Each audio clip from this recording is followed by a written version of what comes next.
رسول کی رسالت بن جائے، علی کی ولایت بچ جائے، اخلاق بچ جائے، کرم بچ جائے، انسان بچ جائے، انسانیت بچ جائے۔ اب جب اتنی عظیم ہدف کو لے کر حسین نے اتنی بڑی قربانی دی تو اب اللہ پر بھی ایک فریضہ ہو گیا، اللہ پر بھی ایک فریضہ ہو گیا۔ وہ فریضہ کیا تھا؟ خداوند عالم قرآن میں فرماتا ہے وَاذْكُرُونِي أَذْكُرْكُمْ، تم میرا ذکر کرو میں تمہارا ذکر کروں گا، یعنی کہ تم مجھے یاد کرو گے تو میں تمہیں لوگوں کی یادوں میں باقی رکھوں گا۔ عزیزو، یہ خدا کس سے کہہ رہا ہے؟ یہ عام بندے سے کہہ رہا ہے کہ تم مجھے دن کے چند لمحوں میں یاد کرو، رات کے تھوڑے سے لمحات میں یاد کرو، میں تمہیں قابل ذکر بنا دوں گا۔ انسان کی پوری حیات نہیں مانگ رہا ہے، انسان سے کچھ وقت مانگ رہا ہے کہ ان وقتوں میں تم ہم کو یاد کرو، کسی بھی طریقے سے یاد کرو، ہماری یاد کو اپنے اندر باقی رکھو تو ہم تمہیں قابل ذکر بنائیں گے۔ تو چیز ہے کہ جب خدا ایک بندے کو یہ امتیاز دیتا ہے کہ جو اس کو چند لمحوں کے لیے یاد کرتا ہے اللہ اس کو قابل ذکر بناتا ہے، تو کیا کہنا سرکار سید الشہداء ابا عبداللہ حسین علیہ السلام کا، کہ جنہوں نے اللہ کو یاد نہیں کیا ہے، اللہ کی یاد کو بچایا ہے، اللہ کی یاد کو محفوظ کیا ہے، اللہ کے ذکر کی حفاظت کی ہے، اور اس طریقے سے حفاظت کی ہے کہ جیسے اب کوئی حفاظت نہیں کر سکتا۔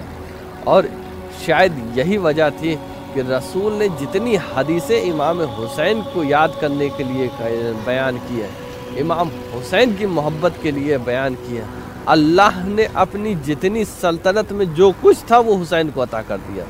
یہ حال ہے۔ تو عزیزو، یہ سب کس لیے؟ کیونکہ حسین نے وہ عظیم قربانی دی تھی۔ اب اس قربانی کے عوض میں اللہ نے حسین کو کیا عطا کیا؟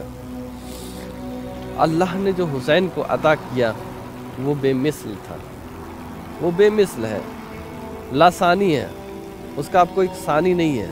کیوں؟ کیونکہ اللہ نے حسین کو وہ حکومت عطا کی ہے کہ جو حکومت آج تک کسی کو حاصل نہیں ہوئی ہے۔ عزیزوں، بڑے بڑے بادشاہ گزرے ہیں، ان کی حکومتیں گزری ہیں، حکومتیں خطوں تک محدود تھیں، لوگوں تک محدود تھیں، وہ ختم ہو گئے، ان کے افراد ختم ہو گئے، ان کا ذکر ختم ہو گیا، ان کی حکومت ختم ہو گئی۔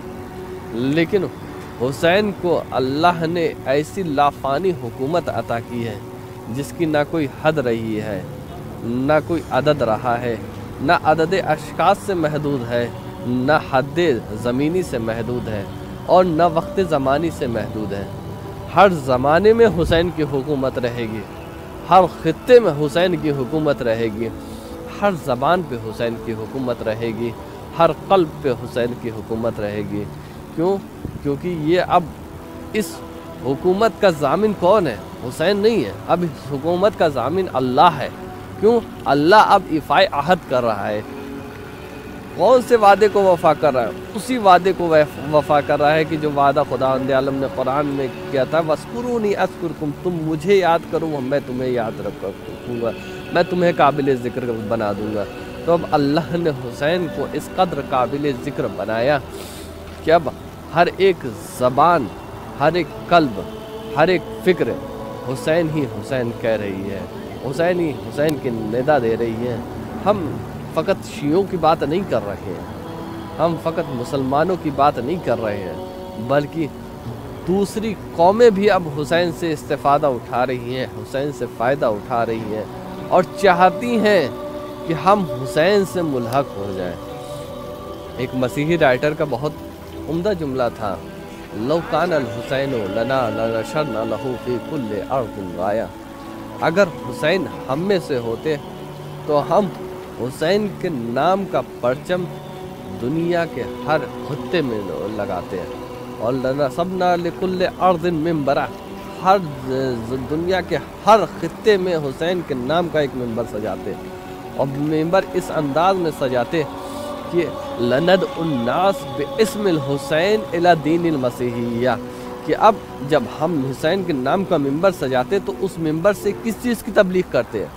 ہم کسی اور چیز کی تبلیغ نہیں کرتے، فقط ہم امام حسین کا نام لیتے اور لوگوں کو دین مسیحیت کی طرف بلاتے۔ دیکھیں یہ ہے حسین، یعنی اس مسیحی پادری کا کہنا یہ ہے کہ اب ہمیں اس کے بعد کسی اور کی ضرورت نہیں ہے، ہم فقط حسین کا نام لے لیتے اور لوگ ہمارے دین مسیحیت کی طرف آتے۔ یہ ہے حسین، یہ ہے مرتبہ حسین کا۔ ہر اہل فکر آج حسین سے فائدہ اٹھا رہا ہے اور حسین سے منسلک ہونے کی کوشش کر رہا ہے۔ عزیزوں، یہ کرم ہے خدا کا کہ اس نے ہمیں حسینی پیدا کیا، ہمیں حسینیوں میں سے شمار کیا۔ تو عزیزوں، اب ہماری کیا ذمہ داری ہے؟ ہماری ذمہ داری یہ ہے کہ اب ہم بھی حسینی ہو جائیں، اور حسینی کس انداز میں ہو جائے؟ کچھ اس انداز میں ہو جائے کہ ہم کو دیکھ کے لوگ دیکھ کے کہیں کہ یہ حسینی ہے، یہ حسین والا ہے۔ اور وہ کس طریقے سے ہو سکتا ہے؟ اس کے بہت سارے طرق ہے، طریقے ہیں، جس میں سے ایک طریقہ یہ ہے کہ جب انسان زیارت کے لیے آتا ہے، یہ زیارت کم فضیلت کی حامل نہیں ہے، کم اہمیت کی حامل نہیں ہے۔ اس زیارت کے سلسلے سے متعدد حدیثیں ہیں، متعدد روایتیں ہیں، اور ایسی روایتیں ہیں کہ عقل کو حیران کرتے ہونے والی ہیں۔ علماء پریشان ہیں کہ ایسی روایت بھی ہو سکتی ہے، خدا یہ بھی حسین کو عطا کر سکتا ہے۔ کچھ اس انداز میں اللہ نے حسین کو عطا کیا کہ اب فقط حسین کو ہی نہیں عطا کیا، بلکہ حسین سے جو ملحق ہو رہا ہے اللہ اس کو بھی عطا کر رہا ہے۔ حتیٰ جو کوئی بھی حسین کی زیارت کے لیے آ رہا ہے اللہ اس کو بھی عطا کر رہا ہے۔ روایت کیا کہتی ہے؟ روایت یہ کہتی ہے کہ اگر انسان کو معلوم ہو جائے کہ زیارت حسینی کا کیا ثواب ہے تو اس زیارت کے اشتیاق میں مر جائے، اس کی تعمر بس یہی اشتیاق رہے کہ اس کو کم از کم ایک مرتبہ زیارت ہو۔ تو عزیزوں، جب بھی کوشش ہو، جتنی بھی کوشش ہو، انسان آئے امام حسین کی زیارت کرے۔ کیوں؟ کیونکہ یہ زیارت جو ہے وہ انسان کو متعدد فائدے عطا کرتی ہے، متعدد فائدے عطا کرتی ہے۔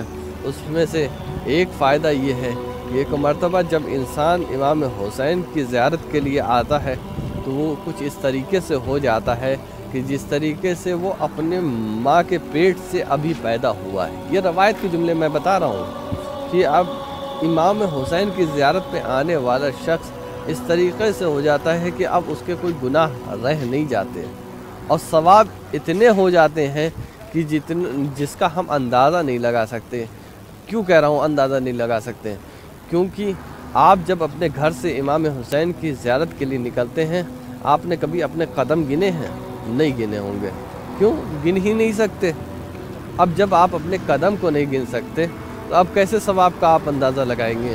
کیونکہ امام صادق فرماتے ہیں کہ جب انسان زیارت کا قصد کرتا ہے تو ہر ایک قدم پر اللہ اس کے نام اعمال میں ایک نیکی لکھ لیتا ہے، رقم کر دیتا ہے، اور جب انسان اس سفر زیارت سے پلٹتا ہے تو اس کے تمام تر گناہ ختم ہو چکے ہوتے ہیں۔ اب بتائیے اس ثواب کو احصا کر سکتے ہیں؟